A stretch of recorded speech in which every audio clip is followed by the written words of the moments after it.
The Blue Castle, a novel by L. M. Lucy Maud Montgomery. Chapter 8. Valancy did not sleep that night. She lay awake all through the long dark hours, thinking. She made a discovery that surprised her. She, who had been afraid of almost everything in life, was not afraid of death. It did not seem in the least terrible to her. And she need not now be afraid of anything else. Why had she been afraid of things?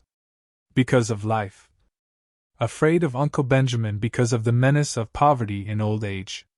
But now she would never be old, neglected, tolerated. Afraid of being an old maid all her life. But now she would not be an old maid very long.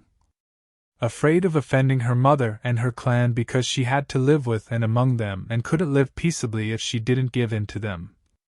But now she hadn't. Valancy felt a curious freedom. But she was still horribly afraid of one thing, the fuss the whole jam fry of them would make when she told them. Valancy shuddered at the thought of it. She couldn't endure it. Oh, she knew so well how it would be. First there would be indignation, yes, indignation on the part of Uncle James because she had gone to a doctor, any doctor, without consulting him. Indignation on the part of her mother for being so sly and deceitful. To your own mother, Doss. Indignation on the part of the whole clan because she had not gone to Dr. Marsh. Then would come the solicitude. She would be taken to Dr. Marsh, and when Dr. Marsh confirmed Dr. Trent's diagnosis, she would be taken to specialists in Toronto and Montreal. Uncle Benjamin would foot the bill with a splendid gesture of munificence in thus assisting the widow and orphan, and talk forever after of the shocking fees specialists charged for looking wise and saying they couldn't do anything. And when the specialists could do nothing for her, Uncle James would insist on her taking purple pills. I've known them to effect a cure when all the doctors had given up. And her mother would insist on Redfern's blood bitters, and Cousin Stickles would insist on rubbing her over the heart every night with Redfern's liniment on the grounds that it might do good and couldn't do harm, and everybody else would have some pet dope for her to take. Dr. Stalin would come to her and say solemnly, "You are very ill. Are you prepared for what may be before you?" Almost as if he were going to shake his forefinger at her, the forefinger that had not grown any shorter or less noble with age. And she would be watched and checked like a baby and never let do anything or go anywhere alone. Perhaps she would not even be allowed to sleep alone lest she die in her sleep. Cousin Stickles or her mother would insist on sharing her room and bed. Yes, undoubtedly they would. It was this last thought that really decided Valancy. She could not put up with it, and she wouldn't. As the clock in the hall below struck 12, Valancy suddenly and definitely made up her mind that she would not tell anybody. She had always been told, ever since she could remember, that she must hide her feelings. It is not ladylike to have feelings, Cousin Stickles had once told her disapprovingly. Well, she would hide them with a vengeance. But though she was not afraid of death, she was not indifferent to it. She found that she resented it. It was not fair that she should have to die when she had never lived. Rebellion flamed up in her soul as the dark hours passed by, not because she had no future but because she had no past. I'm poor, I'm ugly, I'm a failure, and I'm near death, she thought. She could see her own obituary notice in the Deerwood Weekly Times, copied into the Port Lawrence Journal. A deep gloom was cast over Deerwood, etc., etc. Leaves a large circle of friends to mourn, etc., etc., etc. Lies, all lies. Gloom, forsooth. Nobody would miss her. Her death would not matter a straw to anybody. Not even her mother loved her, her mother who had been so disappointed that she was not a boy, or at least, a pretty girl. Valancy reviewed her whole life between midnight and the early spring dawn. It was a very drab existence, but here and there an incident loomed out with a significance out of all proportion to its real importance. These incidents were all unpleasant in one way or another. Nothing really pleasant had ever happened to Valency. "I've never had one wholly happy hour in my life, not one," she thought. "I've just been a colorless nonentity. I remember reading somewhere once that there is an hour in which a woman might be happy all her life if she could but find it.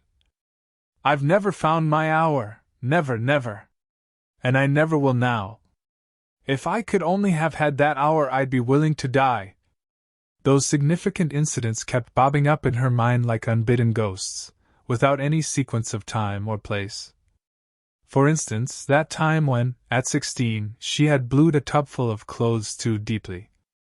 And the time when, at 8, she had stolen some raspberry jam from Aunt Wellington's pantry.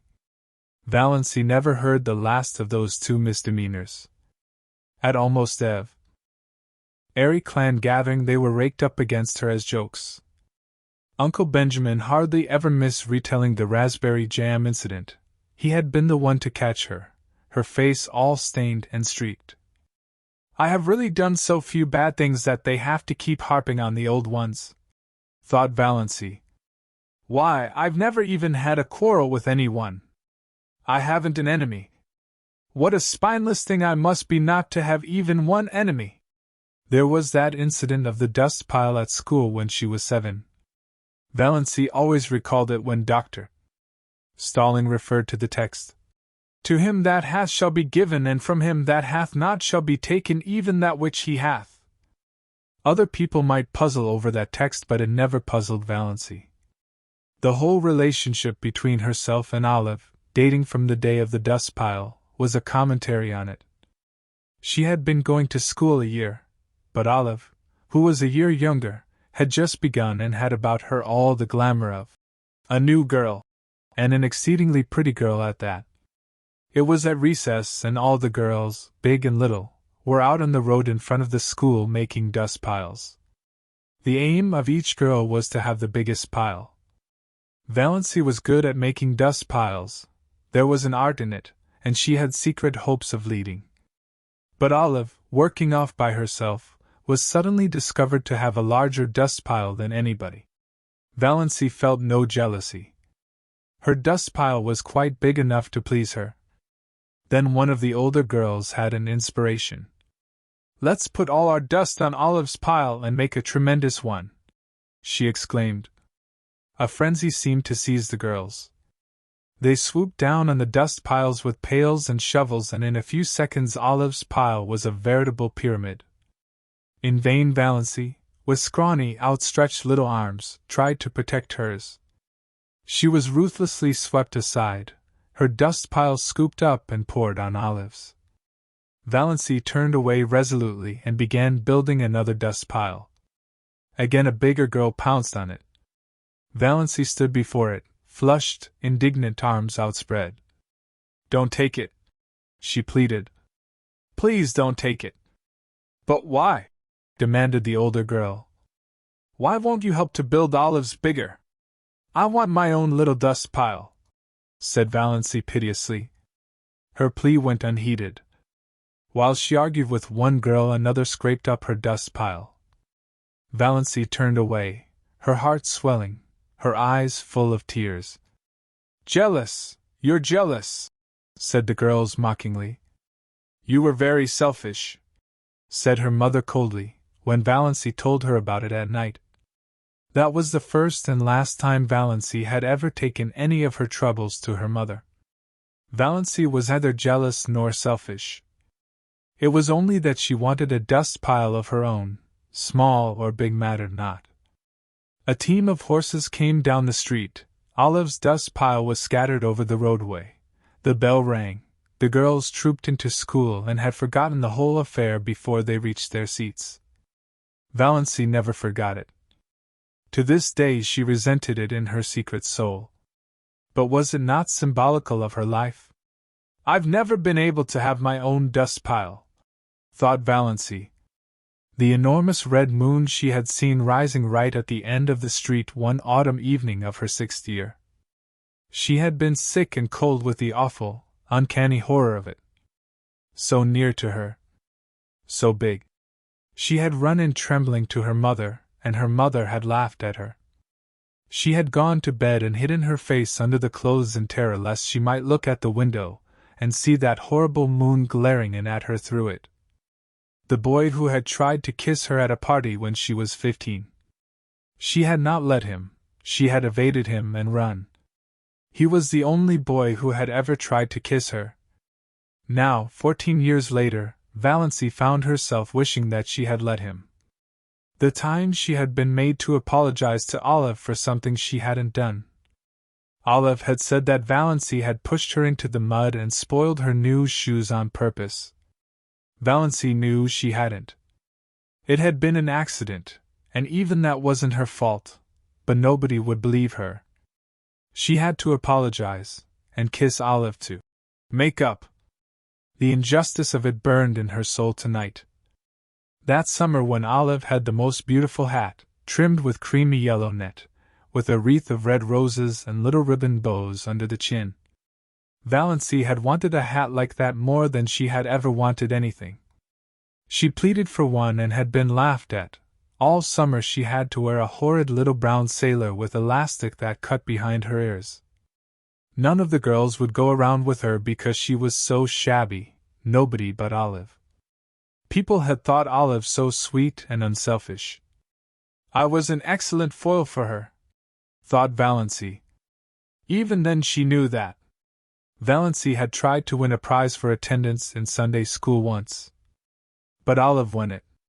There were so many Sundays Valancy had to stay home because she had colds. She had once tried to say a pie in school one Friday afternoon and had broken down in it. Olive was a good reciter and never got stuck. The night she had spent in Port Lawrence with Aunt Isabel when she was 10. Byron Sterling was there, from Montreal, 12 years old, conceited, clever. At family prayers in the morning Byron had reached across and given Valancy's thin arm such a savage pinch that she screamed out with pain. After prayers were over she was summoned to Aunt Isabel's bar of judgment. But when she said Byron had pinched her, Byron denied it. He said she cried out because the kitten scratched her. He said she had put the kitten up on her chair and was playing with it when she should have been listening to Uncle David's prayer. He was believed. In the Sterling clan the boys were always believed before the girls. Valancy was sent home in disgrace because of her exceedingly bad behavior during family prayers, and she was not asked to Aunt Isabel's again for many moons. The time Cousin Betty Sterling was married. Somehow Valancy got wind of the fact that Betty was going to ask her to be one of her bridesmaids. Valancy was secretly uplifted. It would be a delightful thing to be a bridesmaid. And of course she would have to have a new dress for it, a pretty new dress, a pink dress. Betty wanted her bridesmaids to dress in pink. But Betty had never asked her, after all. Valancy couldn't guess why. But long after her secret tears of disappointment had been dried, Olive told her. Betty, after much consultation and reflection, had decided that Valancy was too insignificant, she would spoil the effect. That was 9 years ago. But tonight Valancy caught her breath with the old pain and sting of it. That day in her 11th year when her mother had badgered her into confessing something she had never done. Valancy had denied it for a long time, but eventually for peace sake she had given in and pleaded guilty. Mrs. Frederick was always making people lie by pushing them into situations where they had to lie. Then her mother had made her kneel down on the parlor floor, between herself and Cousin Stickles, and say, "Oh God, please forgive me for not speaking the truth." Valancy had said it, but as she rose from her knees she muttered, "But oh God, you know I did speak the truth." Valancy had not then heard of Galileo, but her fate was similar to his. She was punished just as severely as if she hadn't confessed and prayed. The winter she went to dancing school. Uncle James had decreed she should go and had paid for her lessons. How she had looked forward to it! And how she had hated it! She had never had a voluntary partner. The teacher always had to tell some boy to dance with her, and generally he had been sulky about it. Yet Valancy was a good dancer, as light on her feet as thistledown. Olive, who never lacked eager partners, was heavy. The affair of the button string, when she was 10. All the girls in school had button strings. Olive had a very long one with a great many beautiful buttons. Valency had one. Most of the buttons on it were very commonplace, but she had 6 beauties that had come off Grandmother Sterling's wedding gown, sparkling buttons of gold and glass, much more beautiful than any Olive had. Their possession conferred a certain distinction on Valency. She knew every little girl in school envied her the exclusive possession of those beautiful buttons. When Olive saw them on the button string, she had looked at them narrowly but said nothing then. The next day Aunt Wellington had come to Elm Street and told Mrs. Frederick that she thought Olive should have some of those buttons. Grandmother Sterling was just as much Wellington's mother as Frederick's. Mrs. Frederick had agreed amiably. She could not afford to fall out with Aunt Wellington. Moreover, the matter was of no importance whatever. Aunt Wellington carried off 4 of the buttons, generously leaving 2 for Valency. Valency had torn these from her string and flung them on the floor. She had not yet learned that it was unladylike to have feelings, and had been sent supperless to bed for the exhibition. The night of Margaret Blunt's party. She had made such pathetic efforts to be pretty that night. Rob Walker was to be there, and 2 nights before, on the moonlit veranda of Uncle Herbert's cottage at Mestawey's, Rob had really seemed attracted to her. At Margaret's party Rob never even asked her to dance, did not notice her at all. She was a wallflower, as usual. That, of course, was years ago. People in Deerwood had long since given up inviting Valency to dances. But to Valency its humiliation and disappointment were of the other day. Her face burned in the darkness as she recalled herself, sitting there with her pitifully crimped, thin hair and the cheeks she had pinched for an hour before coming, in an effort to make them red. All that came of it was a wild story that Valency Sterling was rouged at Margaret Blunt's party. In those days in Deerwood that was enough to wreck your character forever. It did not wreck Valency's, or even damage it. People knew she couldn't be fast if she tried. They only laughed at her. "I've had nothing but a second-hand existence," decided Valency. "All the great emotions of life have passed me by. I've never even had a grief. And have I ever really loved anybody? Do I really love Mother? No, I don't. That's the truth, whether it is disgraceful or not. I don't love her. I've never loved her. What's worse, I don't even like her. So I don't know anything about any kind of love. My life has been empty, empty. Nothing is worse than emptiness. Nothing!" Valency ejaculated the last, "nothing," aloud passionately. Then she moaned and stopped thinking about anything for a while. One of her attacks of pain had come on. When it was over, something had happened to Valency. Perhaps the culmination of the process that had been going on in her mind ever since she had read Dr. Trent's letter. It was 3 o'clock in the morning, the wisest and most accursed hour of the clock. But sometimes it sets us free. "I've been trying to please other people all my life and failed," she said. "After this I shall please myself. I shall never pretend anything again. I've breathed an atmosphere of fibs and pretenses and evasions all my life. What a luxury it will be to tell the truth! I may not be able to do much that I want to do, but I won't do another thing that I don't want to do.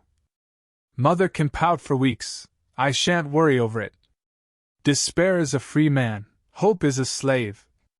Valency got up and dressed, with a deepening of that curious sense of freedom. When she had finished with her hair, she opened the window and hurled the jar of potpourri over into the next lot. It smashed gloriously against the schoolgirl complexion on the old carriage shop.